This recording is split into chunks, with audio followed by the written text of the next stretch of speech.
Hi hello ಪ್ರೀತಿಯ ವಿದ್ಯಾರ್ಥಿ ಮಿತ್ರರೇ, ಪುನರ್ವೇಜು ಸಂಸ್ಕಾರ್ಗೆ ಸ್ವಾಗತ ಸುಸ್ವಾಗತ. ವಿದ್ಯಾರ್ಥಿ ಮಿತ್ರರೇ, ನೀವು ಅಂದ್ಕೊಳ್ತೀರಾ ಏನು ಗುರು ಕನ್ನಡದಲ್ಲಿ ಮಾತ್ರ ಒಳ್ಳೆ ಸ್ಕೋರ್ ಮಾಡೋದಕ್ಕೆ ಸಾಧ್ಯನೇ ಇಲ್ಲ, ಏನು ಮಾಡೋದು ಅಂತ ಹೇಳಿ. ಖಂಡಿತ ನಾವು ಕನ್ನಡ ವಿಷಯಕ್ಕೆ ಸಂಬಂಧಿಸಿದ ಹಾಗೆ ಅಪ್ಲೋಡ್ ಮಾಡುವಂತಹ ವಿಡಿಯೋಗಳು ಪ್ರತಿಯೊಂದು ಕೂಡ ಇಂಪಾರ್ಟೆಂಟ್ ಕ್ವಶನ್ಸು ಕೂಡ ನಿಮಗೆ ಆ್ಯನ್ಯುವಲ್ ಎಕ್ಸಾಮ್ನಲ್ಲಿ ಒಳ್ಳೆ ಹೈಯೆಸ್ಟ್ ಸ್ಕೋರ್ ಮಾಡ್ಕೊಳ್ಳೋದಕ್ಕೆ ಖಂಡಿತ ಸಹಾಯ ಆಗುತ್ತೆ ವಿದ್ಯಾರ್ಥಿ ಮಿತ್ರರೇ. ಸೊ ಈ ಒಂದು ವಿಡಿಯೋನ ನೋಡೋದಕ್ಕಿಂತ ಮುಂಚೆ ಇನ್ನೂ ಕೂಡ ನಮ್ಮ ಚಾನಲ್ನ ಸಬ್ಸ್ಕ್ರೈಬ್ ಮಾಡಿಲ್ಲ ಅಂತಂದರೆ ಸಬ್ಸ್ಕ್ರೈಬ್ ಮಾಡಿ, ಹಾಗೆಯೇ ಹೆಚ್ಚಿನ ಒಂದು ವಿಡಿಯೋಗಳಿಗಾಗಿ ಪಕ್ಕದಲ್ಲೇ ಇರುವಂಥ ಬೆಲ್ ಐಕಾನನ್ನು ಕ್ಲಿಕ್ ಮಾಡಿ. ಯಾಕಪ್ಪ ಅಂತಂದರೆ ನಿಮಗೆ ಯಾವ ಒಂದು ಸಬ್ಜೆಕ್ಟ್ ಬೇಕು, ಯಾವ ಒಂದು ಇಂಪಾರ್ಟೆಂಟ್ ಕ್ವಶನ್ಸ್ ಬೇಕು ಅನ್ನೋದನ್ನು ಕಮೆಂಟ್ ಬಾಕ್ಸ್ನಲ್ಲಿ ಕಮೆಂಟ್ ಮಾಡಿ. ಆ ಒಂದು ಇಂಪಾರ್ಟೆಂಟ್ ಕ್ವಶನ್ಸ್ಗೆ ಆನ್ಸರ್ಸ್ನ ನಾವು ಅಪ್ಲೋಡ್ ಮಾಡುವಂಥ ಪ್ರಯತ್ನವನ್ನು ಮಾಡ್ತೇವೆ.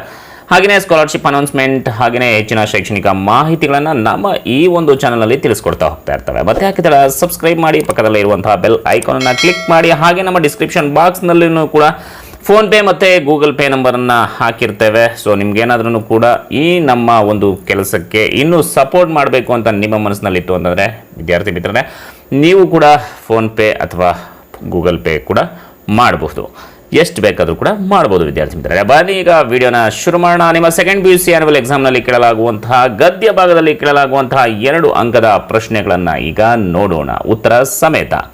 ಅದರಲ್ಲಿ ಮೊದಲನೆಯ ಪ್ರಶ್ನೆ, ಬಸಲಿಂಗನಿಗೆ ಅದು ಪುರುಸೊತ್ತಿಲ್ಲದ ಕಾಲ ಯಾಕೆ? ಉತ್ತರ, ಗೇಯುವುದು ಅಂದರೆ ಉಳುವುದು 4 ದಿನ ತಡವಾದರೆ ಕುಳ ನೆಲದಲ್ಲಿ ನಾಟುವುದಿಲ್ಲ, ಆದ್ದರಿಂದ ಬಸಲಿಂಗನಿಗೆ ಅದು ಪುರುಸೊತ್ತಿಲ್ಲದ ಕಾಲ. ಎರಡನೆಯ ಪ್ರಶ್ನೆ, ಕಣ್ಣನ್ನು ಪರೀಕ್ಷಿಸಿದ ಡಾಕ್ಟರ್ ತಿಮ್ಮಪ್ಪ ಬಸಲಿಂಗನಿಗೆ ಏನೆಂದು ಹೇಳಿದರು? ಉತ್ತರ, ನಿನ್ನ ಕಣ್ಣು ಸರಿ ಹೋಗುತ್ತೆ, ಆದರೆ ಆಪರೇಷನ್ ಆಗಬೇಕು, ಪರವಾಗಿಲ್ವಾ ಎಂದು ಹೇಳಿದರು. ಮೂರನೆಯ ಪ್ರಶ್ನೆ, ಡಾಕ್ಟರ್ ಚಂದ್ರಪ್ಪ ಬಸಲಿಂಗನಿಗೆ ಡಾಕ್ಟರ್ ತಿಮ್ಮಪ್ಪನ ಬಗ್ಗೆ ಕೊಟ್ಟ ಅಭಿಪ್ರಾಯವೇನು? ಉತ್ತರ, ಡಾಕ್ಟರ್ ತಿಮ್ಮಪ್ಪನವರಿಂದ ಆಗದ ಕೆಲಸ ನನ್ನಂಥವರಿಂದ ಸಾಧ್ಯವಿಲ್ಲ, ನಮ್ಮ ವೈದ್ಯ ಲೋಕಬಲ್ಲ ಅತ್ಯಂತ ಪ್ರಾಮಾಣಿಕ ಪ್ರತಿಭಾವಂತ ಡಾಕ್ಟರು ತಿಮ್ಮಪ್ಪ. ಈ ಕಣ್ಣಿನ ರೋಗ ಅವರ ವಲಯಕ್ಕೆ ಸೇರಿದ್ದು, ನೀನು ಅವರನ್ನು ನೋಡಿದರೆ ಮಾತ್ರ ಇರುವ ಒಂದು ಕಣ್ಣು ಉಳಿಯುತ್ತೆ. ಇನ್ನು ನಾಲ್ಕನೆಯ ಪ್ರಶ್ನೆ, ಮಾರ್ಷ್ನನ್ನು ಕಂಡು ಆದಿವಾಸಿಗಳು ಹೇಗೆ ಪ್ರತಿಕ್ರಿಯಿಸಿದರು? ಉತ್ತರ, ಮಾರ್ಷ್ನ ಕುದುರೆಯ ಕುರಪುಟದ ಸದ್ದಿಗೆ ದಿಗಿಲುಗೊಂಡರು, ಅದು ಅವರು ಆವರೆಗೂ ನೋಡಿರದ ಪ್ರಾಣಿ. ಅದರ ಜೊತೆಯಲ್ಲಿ ಟೋಪಿ ಧರಿಸಿದ ನಾಜೂಕು ಪೋಷಾಕಿನ ಮಾರ್ಷ್, ಈ 2 ವಿಚಿತ್ರಗಳನ್ನು ಒಮ್ಮೆಲೆ ಕಂಡ ಅವರು ಹೆದರಿ ಮಕ್ಕಳನ್ನು ಎಳೆದುಕೊಂಡು ದಟ್ಟಡವಿಯಲ್ಲಿ ಮಿಂಚಿನಂತೆ ಮಾಯವಾದರು. ಐದನೆಯ ಪ್ರಶ್ನೆ, ಸಿಂಹಬಾಲದ ಕೋತಿಗಳಿಗೆ ಒದಗಿದ ತೊಂದರೆ ಏನು? ಉತ್ತರ, ಕಾಡಿನ ನಾಶದಿಂದ ಸಿಂಹಬಾಲದ ಕೋತಿಗಳ ನೆಲೆ ಧ್ವಂಸವಾಯಿತು. ಭೂಸ್ಪರ್ಶವನ್ನೇ ಮಾಡದ ವೃಕ್ಷವಾಸಿಗಳಾದ ಈ ಕೋತಿಗಳು ನೆಲಕ್ಕೆ ಇಳಿದು ಡಾಂಬರ್ ರಸ್ತೆ ದಾಟಿ ಮತ್ತೊಂದು ಮರ ಹತ್ತಬೇಕಾಯಿತು. ಆಗ ಕೆಲವು ವಾಹನಕ್ಕೆ ಸಿಕ್ಕಿ ಅಂಗವಿಕಲತೆಗೆ ಒಳಗಾಗಿವೆ. ಅಂಥವುಗಳಿಗೆ ದಯಾಮೃತ್ಯು ಕರುಣಿಸಲು ಕಾನೂನಿನಲ್ಲಿ ಅವಕಾಶವಿಲ್ಲ, ಏಕೆಂದರೆ ಅವು ಕೆಂಪು ಪಟ್ಟಿಯಲ್ಲಿರುವ ಜೀವಿಗಳು. ಬೇರೆಡೆಗೆ ಸ್ಥಳಾಂತರಿಸುವ ಕ್ರಿಯೆಯಲ್ಲೂ ಸಾವು ನೋವು ಅಧಿಕ. ಒಟ್ಟಾರೆ ಕಾಡಿನ ನಾಶದಿಂದಾಗಿ ಆಹಾರ ಸಿಗದೆ ಬದುಕುಳಿಯಲು ಅವು ಊರಿನಂಗಳದ ಕಸದ ತೊಟ್ಟಿಯಲ್ಲಿ ಆಹಾರ ಹುಡುಕುತ್ತಾ ಬದುಕು ನೂಕುತ್ತಿವೆ. ಆರನೆಯ ಪ್ರಶ್ನೆ, ಯಾವ ಉತ್ತರಗಳಿಂದ ಲೇಖಕಿಗೆ ತೃಪ್ತಿಯಾಗಲಿಲ್ಲ? ವಿದ್ಯಾರ್ಥಿ ಮಿತ್ರರೇ, ಈ ಒಂದು ವಿಡಿಯೋಗೆ 1000 ಲೈಕ್ಸ್ ಎಕ್ಸ್ಪೆಕ್ಟ್ ಮಾಡ್ಬೋದಲ್ವಾ? ಮತ್ತು ಲೈಕ್ ಮಾಡಿ, ಹಾಗೆಯೇ ವಿಡಿಯೋನ ನೋಡ್ತಾ ಬನ್ನಿ. ಉತ್ತರ, ಅಯ್ಯೋ ಕೆಲವರಿಗೆ ಆಗತ್ತೆ, ಇನ್ನು ಕೆಲವರಿಗೆ ಆಗಲ್ಲ, ಎಲ್ಲ ಅವರವರ ಅದೃಷ್ಟ ಎಂದು ಹೇಳಿದಾಗ ಅಂದರೆ ಇಂಥ ಉತ್ತರಗಳಿಂದ ಲೇಖಕಿಗೆ ತೃಪ್ತಿಯಾಗಲಿಲ್ಲ. ಇನ್ನು 7ನೆಯ ಪ್ರಶ್ನೆ, ಮುದ್ದೇಗೌಡರು ಪಥ್ಯದ ವಿಚಾರವಾಗಿ ಹೊಂದಿದ್ದ ನಿಲುವು ಯಾವುದು? ಉತ್ತರ, ಬಾಡು ತಿನ್ನಬೇಡಿ, ಹಾಲಿನ ಪದಾರ್ಥಗಳನ್ನು ಜಾಸ್ತಿ ಸೇವಿಸಬೇಡಿ, ಸದಾ ನೀರು ಕುಡಿರಿ ಅಂತಾರೆ, ಅದೆಲ್ಲ ಆಗೋ ಮಾತಲ್ಲ ಬಿಡಿ ಎಂಬ ಉದಾಸೀನ ಭಾವನೆಯನ್ನು ಹೊಂದಿದ್ದರು.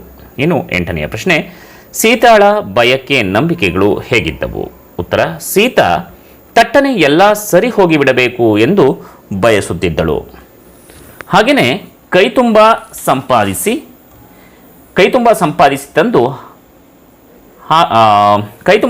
ತಂದು ಹಾಕಿ ಹೆಂಡತಿನ ಚೆನ್ನಾಗಿ ಇಟ್ಕೊಳ್ಳುವುದು ಗಂಡನ ಜವಾಬ್ದಾರಿ ಎಂದು ಬಲವಾಗಿ ನಂಬಿದ್ದಳು. ಇನ್ನು 9ನೆಯ ಪ್ರಶ್ನೆ, ತಾನು ಅದೃಷ್ಟವಂತೆ ಎಂದು ಲೇಖಕಿ ಭಾವಿಸಲು ಕಾರಣವೇನು?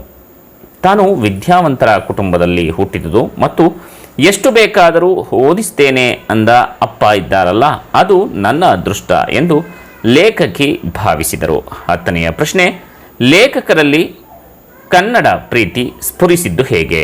ಉತ್ತರ: ಮಾಸ್ತಿ, ಕುವೆಂಪು, ತೀನಂ ಶ್ರೀ ಅವರ ಪದ್ಯಗಳು, BM ಶ್ರೀ, ಆಲೂರು, ಮುದವೀಡರ ಮಾತುಗಳು, ಕೃಷ್ಣಶಾಸ್ತ್ರಿ ಆನಕ್ರು ಅವರ ವಿಚಾರಧಾರೆಗಳು, ಮುಂದೆ ಗಾಂಧಿ, ವಿನೋಬಾ ಮೊದಲಾದವರ ಚಿಂತನೆಗಳಿಂದ.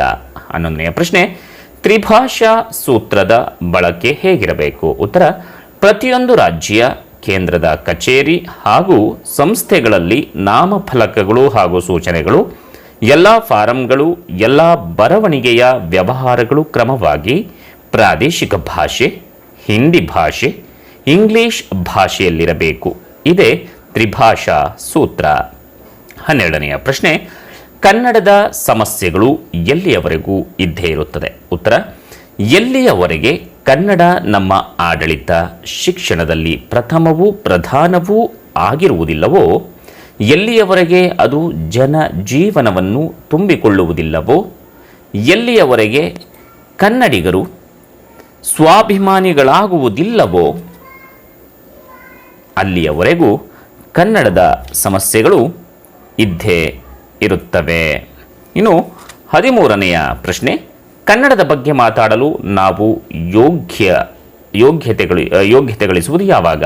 ಉತ್ತರ: ನಮ್ಮ ಮಕ್ಕಳನ್ನು ನಾವು ಯಾವ ಶಾಲೆಯಲ್ಲಿ ಓದಿಸುತ್ತಿದ್ದೇವೆ, ನಾವು ಯಾವ ಭಾಷೆಯ ಪತ್ರಿಕೆಗಳನ್ನು ಓದುತ್ತಿದ್ದೇವೆ, ನಾವು ನೋಡುವುದು ಯಾವ ಸಿನಿಮಾಗಳನ್ನು, ನಮ್ಮ ಮನೆಯ ಬೋರ್ಡ್ ಯಾವ ಭಾಷೆಯದು, ನಮ್ಮ ಲೆಟರ್ ಹೆಡ್, ಲಗ್ನ ಪತ್ರಿಕೆಗಳು ಅಚ್ಚಾಗಿರುವುದು ಯಾವ ಭಾಷೆಯಲ್ಲಿ, ಬ್ಯಾಂಕುಗಳಿಗೆ ಚೆಕ್ಕು ಬರೆಯುವುದು ಕನ್ನಡದಲ್ಲೇ, ನಮ್ಮ ಕಾಗದ ಪತ್ರಗಳಲ್ಲಿ ಎಷ್ಟು ಭಾಗ ಕನ್ನಡ? ಇಂಥ 100 ಪ್ರಶ್ನೆಗಳನ್ನು ಕೇಳಿಕೊಳ್ಳಬೇಕು. ಅವುಗಳ ಉತ್ತರ ನಮ್ಮನ್ನು ಚುಚ್ಚದಿದ್ದರೆ ನಾವು ಕನ್ನಡದ ಬಗ್ಗೆ ಮಾತನಾಡಲು ಯೋಗ್ಯತೆ ಗಳಿಸಿದ್ದೇವೆ ಎಂದರ್ಥ. ಇನ್ನು 14ನೆಯ ಪ್ರಶ್ನೆ, ವಿದ್ಯಾರ್ಥಿ ಮಿತ್ರರೇ, ಮುಂಜಾನೆ ಚಿನ್ನಮ್ಮ ಯಾವ ಕೆಲಸದಲ್ಲಿ ತೊಡಗಿದ್ದಳು? ಉತ್ತರ: ಎಂದಿನಂತೆ ಹೊಳೆಯ ಸೆರಗಿನಲ್ಲಿ ಅಥವಾ ದಡದಲ್ಲಿ ಮುಸುರೆ ಪಾತ್ರೆಗಳನ್ನು ರಾಶಿ ಹಾಕಿ ಕೂತು, ಪಕ್ಕದಲ್ಲಿ ಬೂದಿಯ ಗೆರಟೆಯನ್ನಿರಿಸಿಕೊಂಡು, ಅಂದರೆ ತೆಂಗಿನ ಚಿಪ್ಪು, ಪಾತ್ರೆ ತೊಳೆಯುತ್ತಾ ಜೊತೆಗೆ ಹೊಳೆಯ ಗುಣವಾಚನಕ್ಕೆ ತೊಡಗಿದ್ದಳು. ಇನ್ನು 15ನೆಯ ಪ್ರಶ್ನೆ, ಧನಿಗಳು ಹೊಳೆಯನ್ನು ಹೇಗೆ ಮೂದಲಿಸುತ್ತಿದ್ದರು? ಉತ್ತರ: ಮಳೆಗಾಲದಲ್ಲಿ ಈ ಹೊಳೆ ಆಡಿದ್ದೇ ಆಟ, ಹೂಡಿದ್ದೇ ಹೂಟ. ಮಳೆಗಾಲ ಬಂದರೆ ಸಾಕು, ಈ ಬಿಕನಾಸಿ ಹೊಳೆ ಊರಿಡೀ ತನ್ನ ಸೆರಗನ್ನೇ ಹಾಸಿಬಿಡುತ್ತದೆ. ಎಷ್ಟಗಲ ಸೆರಗು ಹಾಸಿದರೂ ಇನ್ನಷ್ಟು ದೂರಕ್ಕೆ ಹಾಸಬೇಕೆಂಬ ಚಟ ಇದಕ್ಕೆ ಎಂದು ಧನಿಗಳು ಹೊಳೆಯನ್ನು ಮೂದಲಿಸುತ್ತಿದ್ದರು. 16ನೆಯ ಪ್ರಶ್ನೆ, ಧಣಿಯ ಬಡಿತದಿಂದ ಗುಡ್ಡ ಬಂಧಮುಕ್ತನಾದುದು ಹೇಗೆ? ಉತ್ತರ: ಚಿನ್ನಮ್ಮನಿಗೆ ತನ್ನ ಕರುಳ ಕುಡಿಯ ಚೀರಾಟ, ನರಳಾಟ ನೋಡಲಾಗಲಿಲ್ಲ. ಥಟ್ಟನೆ ಅಸಹಾಯಕತನದಿಂದ ಕಿರುಚುತ್ತಾ ಧನಿಗಳ ಕಾಲಿಗೆ ಅಡ್ಡಬಿದ್ದು, ತಾನು ಆ ಬೆಳ್ಳಿ ಲೋಟದ ಹಣವನ್ನು ವರ್ಷಾನುಗಟ್ಟಲೆ ಪಡಿಯಿಲ್ಲದೆ ನಿಮ್ಮಲ್ಲಿ ದುಡಿದು ತೀರಿಸುವೆನೆಂದು ಅಳುತ್ತಾ ಬೇಡಿಕೊಂಡಳು. ಮುಂದಿನ 3 ಬೇಸಿಗೆಯವರೆಗೆ ಚಿನ್ನಮ್ಮನ ದುಡಿತಕ್ಕೆ ಪಡಿಯಿಲ್ಲ ಎಂಬ ಕರಾರಿನನ್ವಯ ಗುಡ್ಡ ಬಂಧಮುಕ್ತನಾದ. 17ನೆಯ ಪ್ರಶ್ನೆ, ಕುದುಪನಿಗೆ ಹನಿಗಣ್ಣಾಗಲು ಕಾರಣವೇನು? ಉತ್ತರ: ಹೂಳನ್ನು ಎತ್ತುತ್ತಿದ್ದಾಗ ಕುದುಪನಿಗೆ ಬೆಳ್ಳಿ ಲೋಟ ಕಾಣಿಸಿಕೊಂಡಿತು. ಈ ಲೋಟದಿಂದಾಗಿ ತಾನೆಷ್ಟು ಅಪಮಾನದ ಮಾತುಗಳನ್ನು ಆ ದಣಿಪತ್ನಿಯವರ ಕೊಳಕು ಬಾಯಿಂದ ಕೇಳಿಬಿಟ್ಟೆ ಎಂದು ಕುದುಪ ಹನಿಗಣ್ಣಾಗಿಯೇ ಆ ಲೋಟ ತೊಳೆದ. 18ನೆಯ ಪ್ರಶ್ನೆ, ಕಲಾಂ ಅವರ ಬದುಕಿನ ಮಂತ್ರ ಯಾವುದು? ಉತ್ತರ: ಭಗವಂತನ ಸೃಷ್ಟಿಯಲ್ಲಿ ಇರುವವರೆಲ್ಲ ಆತನ ಬಂಧುಗಳೇ. ಯಾರು ಅವರುಗಳ ಸೇವೆ ಮಾಡುತ್ತಾರೋ ಅವರೇ ದೇವರಿಗೆ ಹತ್ತಿರವಾದವರು. ಇದು ಕಲಾಂ ಅವರ ಬದುಕಿನ ಮಂತ್ರ.